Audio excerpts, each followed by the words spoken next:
नमो नमः छात्राः, सभी को नमस्कार। आज हम आपकी पाठ्यपुस्तक के तीसरे अध्याय स्वावलंबनम का जो अभ्यास कार्य है उस पर चर्चा करेंगे।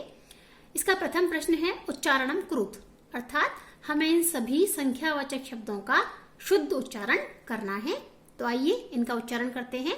विंशतिः, त्रिंशत्, चत्वारिंशत्, चतुर्विंशतिः, त्रयस्त्रिंशत्, त्रयश्चत्वारिंशत्, पंचविंशतिः, चतुस्त्रिंशत्, चतुश्चत्वारिंशत्, अष्टाविंशतिः, अष्टात्रिंशत्, सप्तचत्वारिंशत्, नवविंशतिः, नवत्रिंशत् और पंचाशत्। अगला प्रश्न है अधोलिखितानां प्रश्नानां उत्तराणि लिखत, अर्थात इन प्रश्नों के हमें उत्तर लिखने हैं। प्रथम है कस्य भवने सर्वविधानि सुख साधनानि आसन, अर्थात किसके घर में सभी प्रकार की सुख सुविधाओं के साधन थे। तो हमने पाठ पढ़ा है उसके अनुसार श्रीकंठस्य भवने, श्रीकंठ के घर में सर्वविधानि सुख साधनानि आसन। द्वितीय प्रश्न है कस्य गृहे कोपि भृत्यः नास्ति, किस मित्र के घर में कोई भी दोस्त नहीं था, कोई भी नौकर नहीं था। तो हमने पढ़ा है कृष्णमूर्ति के घर में कोई भी नौकर नहीं था। तृतीय है श्रीकंठस्य आतिथ्यम के अकुर्वन्, अर्थात श्रीकंठ का अतिथि सत्कार किन किन ने किया। उत्तरम श्रीकंठस्य आतिथ्यम कृष्णमूर्तिः तस्य माता पितरौ च अकुर्वन्, अर्थात श्रीकंठ का अतिथि सत्कार कृष्णमूर्ति और उसके जो माता पिता थे, उसके जो पेरेंट्स थे, उन्होंने मिलकर किया। अगला प्रश्न सर्वदा कुत्र सुखम, यानी हमेशा किस चीज में हमें सुख मिलेगा या मिलता है। सर्वदा स्वावलंबने सुखम, अर्थात अगर हम अपने पर निर्भर रहते हैं, आत्म स्वावलंबी रहते हैं, किसी और पर निर्भर नहीं रहते, तो उसमें हमेशा सुख मिलेगा। अगला प्रश्न श्रीकंठः कृष्णमूर्तेः गृहं कदा अगच्छत, यानी श्रीकंठ पाठ के अनुसार कृष्णमूर्ति के घर कितने बजे या कब गया। उत्तरम सह प्रातः 9 अगच्छत, यानी सुबह 9 बजे कृष्णमूर्ति के घर गया है कौन, श्रीकंठ। और अगला प्रश्न कृष्णमूर्तेः कति कर्मकराः सन्ति, कृष्णमूर्ति के घर में कितने नौकर थे उसके अनुसार।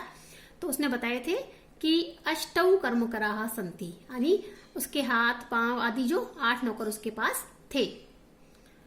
अगला है कि हमें इनको गिनना है, जो दिए गए हैं चित्र में जो संख्यावाची जो भी आकृति दी गई है उन्हें गिनना है और उसके अनुसार उसका उत्तर हमें नीचे लिखना है। तो आप देखिए 1, 2, 3, 4, 5, 6, 6 की 3 पंक्तियां यानी 18 और 18 को लिखेंगे हम अष्टादश। इसी प्रकार 1, 2, 3, 4, 5, 6, 7, 7 की 3 पंक्तियां यानी 21, 21, इसको हम लिखेंगे एक विंशतिः। 1, 2, 3, 4, 5, 5 की 3 पंक्तियां अर्थात 15, 15, इसको हम लिखेंगे पंचदश।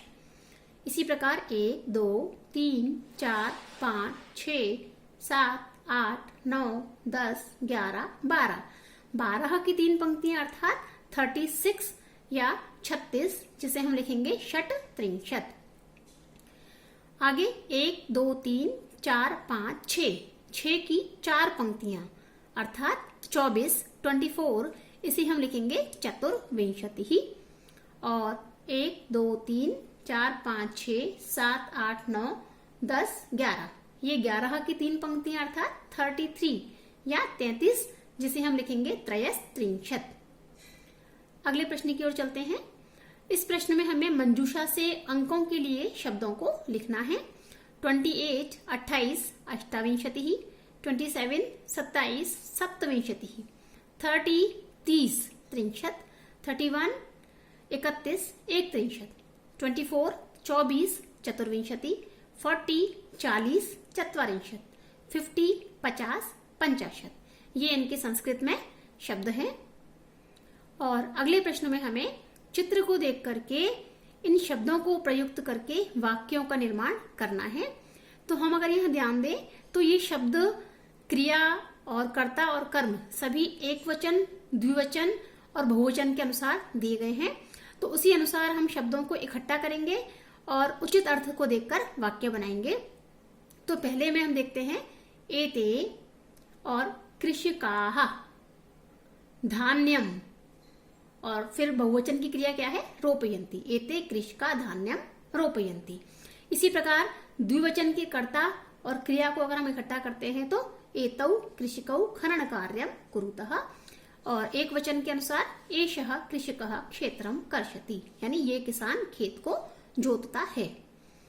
छठे प्रश्न में हमें समयवाचक जो शब्द हैं इनको, जो अंक हैं इन्हें शब्दों में लिखना है। तो 7 बजे हैं, इसे हम लिखेंगे सप्तवादनम। 5 बजे पंचवादनम। 2:30 बजे सार्धद्विवादनम। 3:30 सार्धत्रिवादनम। 11 एकादशवादनम। 12:30 सार्धद्वादशवादनम। 9 बजे को नववादनम। 4:30 सार्धचतुर्वादनम। 8 बजे अष्टवादनम। 1:30 बजे या 1:30 सार्धैक वादनम, और 7:30 सार्धसप्तवादनम। इस प्रकार हमारा ये प्रश्न भी पूर्ण हुआ। और ये है अंतिम प्रश्न। इसमें हमें कि जो संख्यावाची शब्द दिए गए हैं इनको इनके अर्थ के अनुसार भरना है। तो हम सबसे पहले शब्दों का अर्थ देखते हैं। 6, 30, 31, 2, 12 और 28। अब हम देखते हैं ऋतुएं कितनी होती हैं। षड यानी 6 ऋतुएं होती हैं, यहाँ आएगा षड। इसी प्रकार मासः यानी महीने कितने होते हैं वर्ष में, 12 यानी 12। एक महीने में कितने दिन होंगे, 63 अथवा 1/63 अर्थात 30 या 31। फरवरी के महीने में सामान्य रूप से कितने दिन होंगे, 28 यानी 28। और मम शरीरे द्वौ हस्तौ स्तः, मेरे शरीर में कितने हाथ हैं, 2। तो इस प्रकार हमारा इस पाठ का ये जो अभ्यास कार्य है वो यहीं पर समाप्त होता है। आशा है आप सभी को अच्छे से समझ आया होगा, और यदि कोई शंका हो, कोई प्रश्न हो तो आप मुझसे व्यक्तिगत रूप से पूछ सकते हैं। धन्यवाद।